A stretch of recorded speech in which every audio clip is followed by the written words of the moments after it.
نحمده ونصلي ونسلم على رسوله الكريم أما بعد. فأعوذ بالله من الشيطان الرجيم. بسم الله الرحمن الرحيم. والعصر إن الإنسان لفي خسر إلا الذين آمنوا وعملوا الصالحات وتواصوا بالحق وتواصوا بالصبر. ويقول رسول الله صلى الله عليه وسلم: طوبى لمن أكثر في الجهاد في سبيل من ذكر الله فإن له بكل كلمة 70,000 حسنة وكل حسنة 10 أضعاف وما عند الله من المزيد.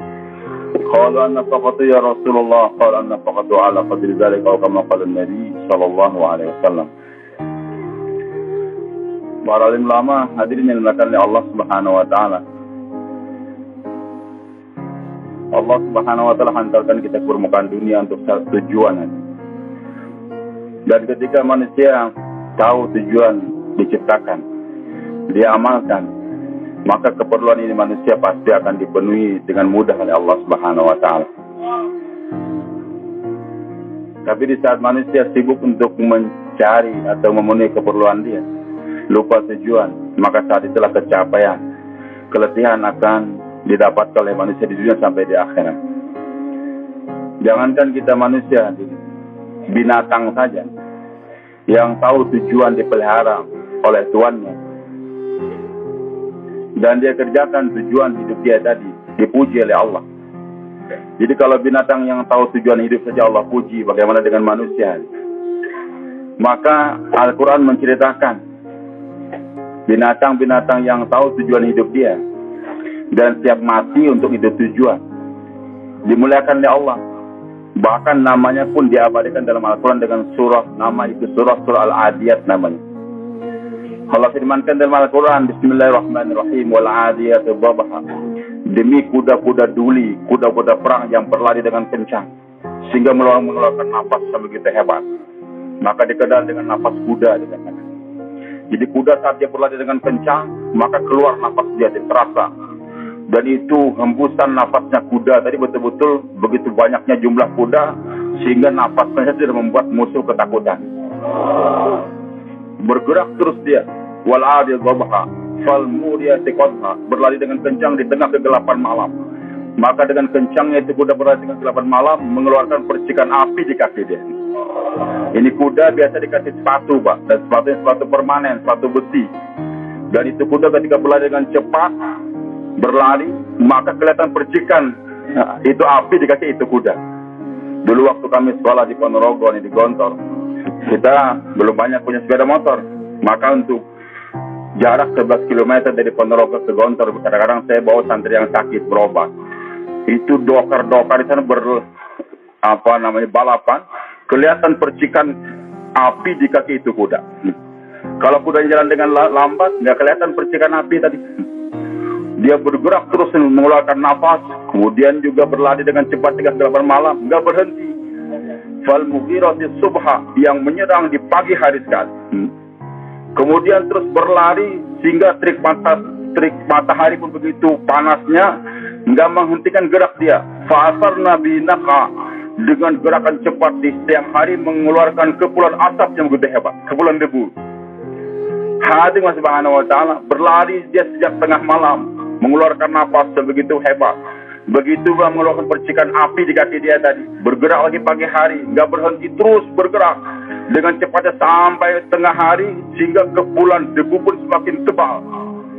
Maka dengan tebalnya kepulan debu tadi membuat musuh bingung berapa jumlah pasukan kuda yang datang. Kalau bergerakan dengan lambat kelihatan jumlahnya berapa, mudah disikat, mudah dihadang. Tapi karena bergerak dengan cepat sehingga debu mengepul begitu hebatnya, bingung berapa jumlah musuh yang datang. Maka di tengah kebingungan musuh, nggak bisa menghitung, nggak bisa mendeteksi, nggak bisa memonitor berapa yang datang. Fawasat nabi jama, mereka terjang itu berserangan musuh dan keluar sebagai pemenangan. Jadi kuda yang dilatih, dikasih makan, dikasih minum, dikasih kandang oleh tuannya, tahu untuk apa saya dipelihara, untuk siap dibawa berlari tengah malam, pagi hari, di tengah siang hari, dan siap terjang musuh. Apakah saya mati sebagai orang yang mau siap korbankan nyawanya untuk tuannya, atau keluar sebagai pemenang? Tapi dengan kepulan asap debu yang begitu hebat, sehingga musuh bingung, diterjang, dan dia keluar sebagai pemenang. Dan sistem menggunakan kepulan debu telah digunakan oleh Khalid bin Walid, panglima Islam waktu itu. Dalam perang Mu'tah, alhamdulillah saya pernah pergi ke sana di Jordania. Pasukan musuh begitu banyak, dan Nabi SAW sudah memperkirakan banyak yang akan mati syahid nanti. Maka Nabi sudah katakan, nanti amirnya adalah Zaid bin Haritha. Fa'in qutila Zaidun fa Ja'far. Kalau Zaid terbunuh dalam itu peperangan, gantikan dengan Ja'far bin Abi Thalib. Fa'in qutila Ja'far fa Abdul bin Rawaha. Kalau meninggal juga mati syahid, gantikan dengan Abdul bin Rawaha. Fa'in qutila Abdullah fa amru musyawarah bainahum. Kalau meninggal juga Abdullah, tiga-tiga ini yang meninggal, maka musyawarahkan di antara mereka. Dan betul, tiga-tiganya meninggal dunia, digantikan oleh Khalid bin Walid radhiyallahu anhu. Matahari sudah terbenam, peperangan pun berhenti. Besok pagi akan dilanjutkan. Khalid sudah membaca 200.000 di depan, 200.000 lagi di belakang. Sementara kekuatan yang ada tidak seimbang. Maka Khalid berpikir kalau dilanjutkan peperangan ini bisa saja. Tapi berapa lama dan berapa harus korban lagi. Dan di antara mereka ada gunung hadirnya menghalang antara pasukan Khalid dengan pasukan musuh. Maka Khalid bin Walid gunakan strategi debu hadir. Pagi hari dia pasukannya dibuat lingkaran yang luas. Kemudian oleh Khalid bin Walid diperintahkan untuk bergerak berlari dengan cepat membuat lingkaran saja. Dengan kecepatan tentara berkuda tadi, debu pun mengumpul ke atas. Sehingga musuh mengira bala bantuan dari Madinah telah datang. Mereka pun lari akhirnya tanpa peperangan. Siap berlari di malam hari, pagi hari, siang hari, enggak terkesan dengan hujan. Salah seorang pencinta Bung Karno, jadi Karkun di Banjarmasin. Saya tanya, apa kesan Bapak dengan Bung Karno? Dia katakan suatu hari hujan mau turun. Bung Karno mau bayan, mau pidato, hujan lebat, maka orang pun berlarian. Beliau teriak, hei bangsaku, baru hujan air kalian lari. Bagaimana dengan hujan peluru nantinya? Dia lari dengan hujan air, tuan-tuan. Nah kalau sudah, tapi kita berlari untuk membawanya agama. Jangan lari dari medan. Siap bawanya agama kemana-mana. Dan hadir ini umat bertugas. Diperintahkan oleh Allah untuk jangan kalah dengan kuda. Allah kasih makan, kasih minum segala-galanya. Tapi aneh memang kenyataan pada kehidupan manusia. Setelah Allah menceritakan kehebatan kuda-kuda. Kuda yang dikasih makan, dikasih minum, dikasih kandang. Siap berlari setiap saat. Tengah malam, pagi, siang, petang. Pada episode berikutnya Allah menceritakan tentang kehidupan manusia yang enggak tahu diri. Innal insana li rabbihi lakanut. Sesungguhnya itu manusia kepada Rabbnya kanut. Lakanut, betul-betul pemalas. Enggak berterima kasih. Kuda tahu untuk apa dikasih makan, untuk apa dikasih kandang. Tapi manusia enggak tahu untuk apa dikasih makan oleh Allah. Untuk apa dikasih rumah, untuk apa dikasih istri. Innal insana li rabbihi lakanut. Sesungguhnya manusia kepada Rabbnya kanut, lakanut. Enggak berterima kasih. Tidak bersyukur. Dan anehnya lagi, wa inna wa ala dzalika la syahid. Dia sendiri sadar. Memang ini kerja dakwah bagus, Pak. Kalau berjalan bagus, tapi bagaimana ya? Saya nggak bisa. Bukan nggak bisa, Anda nggak mau. Beda orang yang nggak bisa dengan yang nggak mau. Dan dia berdalilkan kepada ayat Al-Quran. Berdalilkan kepada ayat Al-Quran. La yukallifullahu nafsan illa wus'aha, dia katakan. Allah tidak memberikan beban kecuali sesuai dengan kemampuan. Betul hadirin. Beda antara kemampuan dengan kemauan. Anda mampu tapi nggak mau. Allah tahu sampai di mana batas kemampuan manusia. Ketika ini umat disuruh untuk bergerak membawa dakwah, Allah tahu ini umat mampu. Tapi beda kita orang yang nggak mau. Dan manusia sadar dia itu nggak mau. Wa inna wa ala dzalika la syahid. Dia menyaksikan dirinya memang pemalas. Nggak mau kerja keras. Apa yang menghalang manusia untuk terjun di medan laga? Wa innahu li hubbil khair syadid. Karena begitu cintanya kepada dunia, itu yang menghalang semua. Bukan karena ayahnya sakit, bukan karena istrinya mau melahirkan, bukan karena sawahnya mau, bukan karena apa-apa. Karena wa innahu li hubbil khair syadid. Jadi yang menghalang perjuangan semua cinta dunia yang begitu hebat. Hadirin Allah Subhanahu wa taala. Bisa kalau alasan ayahnya sakit.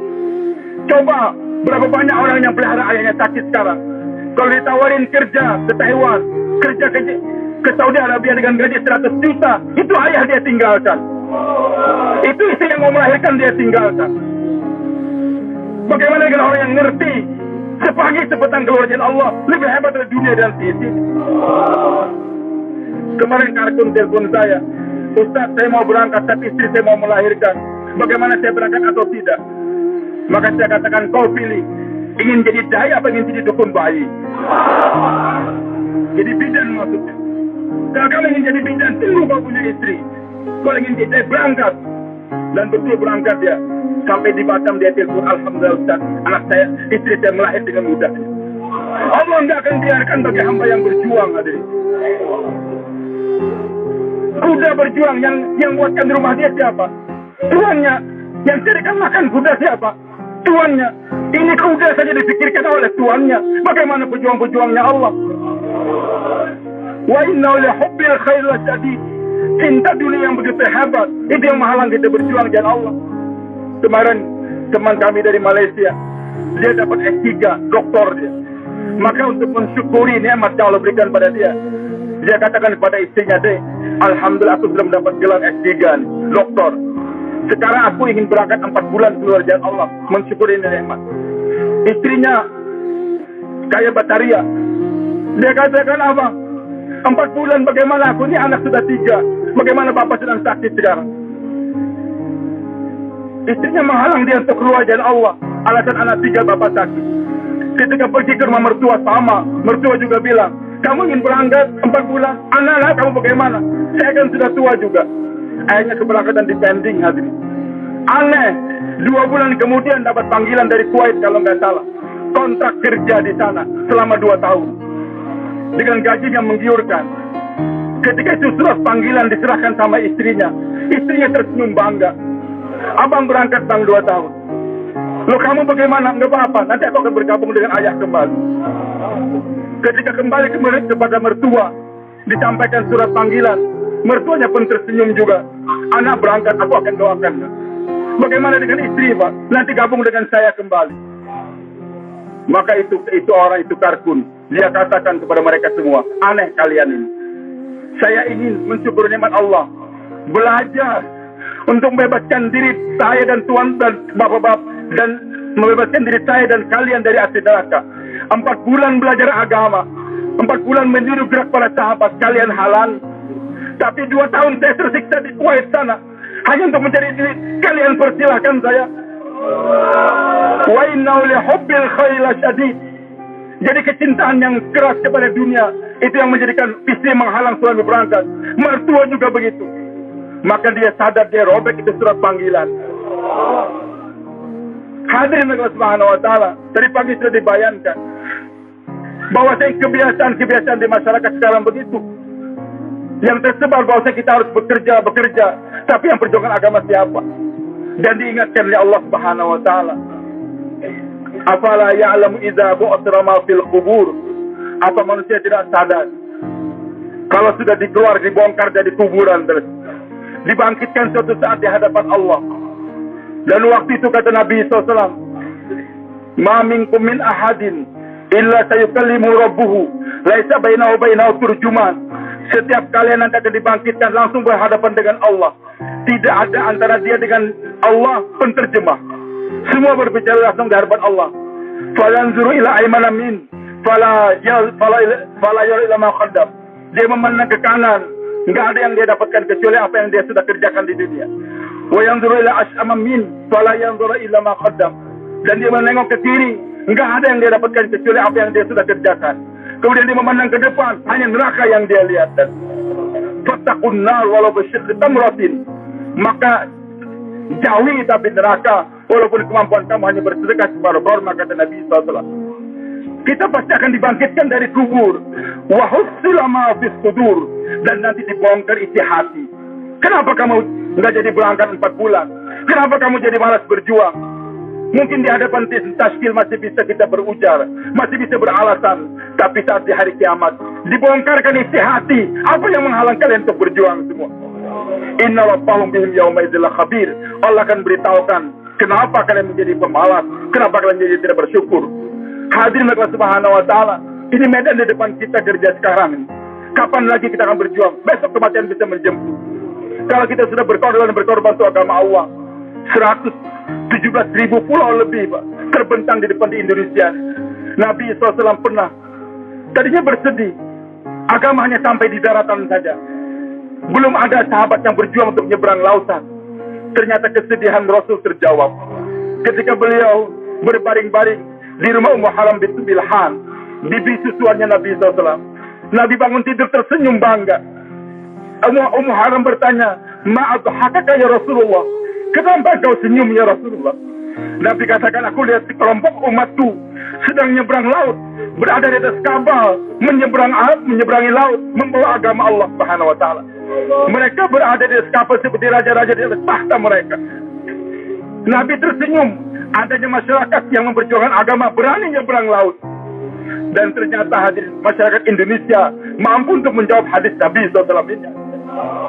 Di tengah masyarakat menembus padang pasir, menembus hutan balantara di Afrika sana, Nabi merindukan siapa di antara umatku yang mau menyeberang laut membawanya agama. Maka Nabi tersenyum bangga. Digambarkan oleh Allah, jangan takut wahai kekasihku Muhammad SAW, akan datang nanti umatmu akan menyeberang laut membawa itu agama. Ummu Haram seorang wanita, kewanitaan dia tidak menghalang dia untuk berjuang. Dia katakan, "Udhu Allah ya jali minhum ya Rasulullah." Doakan saja termasuk dari mereka ya Rasulullah. Nabi doakan, "Anti minhum," kamu di antara mereka. Nabi tidur lagi, bangun lagi, senyum lagi. Ummu Haram kembali bertanya, "Kenapa engkau tersenyum ya Rasulullah?" Nabi katakan, "Sekelompok umatku nyebrang laut lagi membawa agama, berada di kapal seperti raja-raja di tahta mereka." Ummu Haram semangat lagi, "Doakan saya ya Rasulullah." Nabi katakan, "Tidak, kamu termasuk rombongan yang pertama saja." Bahkan dalam hadis Nabi sabdakan, "Ghazwatun fil bahri mislu asyatun ghazwatin fil bar." Perjuangan nyebrang laut sama dengan 10 kali lipat di daratan. Nabi. Beda kalau orang Makassar hanya sekitar Pulau Sulawesi bergerak. Kalau berani nyebrang ke Kalimantan, nyebrang ke Irian, pahalanya 10 kali lipat. 700.000 kali dikali lagi 70.000 kali 700 kali lagi 10 kali lipat. Dan maboknya orang di lautan, kata Rasulullah, sama dengan tetesan darah syahid di daratan. Rasulullah telah meninggal dunia, Abu Bakar meninggal, Umar radhiyallahu anhu meninggal dunia. Di zaman Utsman bin Affan radhiyallahu anhu, Muawiyah jadi gubernur di negeri Syam. Beliau melihat ada kesempatan untuk menyeberang ke Eropa.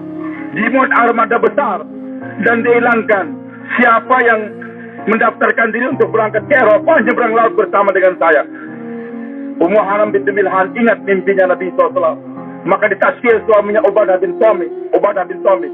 "Hei suamiku, daftarkan nama kita untuk berangkat sama rombongan." Maka diberangkatan rombongan pertama kali nyeberang laut dari negeri Syam menyeberang ke Siprus sana. Sesampainya di Eropa, di Siprus, Islam pun tersebar. Dan ketika akan kembali ke pelabuhan, Ummu Haram jatuh dari kendaraan, meninggal dunia di sana. Rombongan yang baru pulang dari Siprus bercerita sama saya, "Kami alhamdulillah sempat ziarah ke kubur Ummu Haram binti Milhan. Dan di atas pusara beliau tertulis, Al-Maratus Salihah, perempuan yang salihah." Maka hadirin Subhanahu wa taala, tantangan kita sekitar Sulawesi, sekitar Maluku, sekitar Irian, banyak pulau yang belum terkunjungi. Maka kita bersiap-siap untuk pergi ke sana dan yakin digandakan daripada 70.000 di tempat-tempat yang lain. Digandakan 10 kali lipat. Tetesan darah saja, tetesan mabuk jarang di lautan, sama dengan tetesan darah syahid di daratan. Bersedia semuanya insyaallah ke pulau-pulau yang belum disampai rombongan ke sana, pergi nyebrang laut, naik gunung, ke hutan belantara, dan jangan takut. Dimanapun ada wabah penyakit seperti di Pulau Sagu sana yang banyak malaria, masukin rombongan, maka penyakit akan hilang. Sebagaimana wabah di kota Madinah telah pergi meninggalkan Madinah selama-lamanya, selama dakwah masih ada. Bersedia untuk berangkat demikian insyaallah? Nggak takut dengan air hujan? Bahkan Nabi telah gembirakan setiap tetesan air hujan yang jatuh disertai oleh 1 orang malaikat. Maka dengan banyaknya kucuran air hujan, semakin banyak malaikat yang datang ke tempat kita. Semoga Allah terima kita semuanya insyaallah. Bersedia untuk 4 bulan semuanya?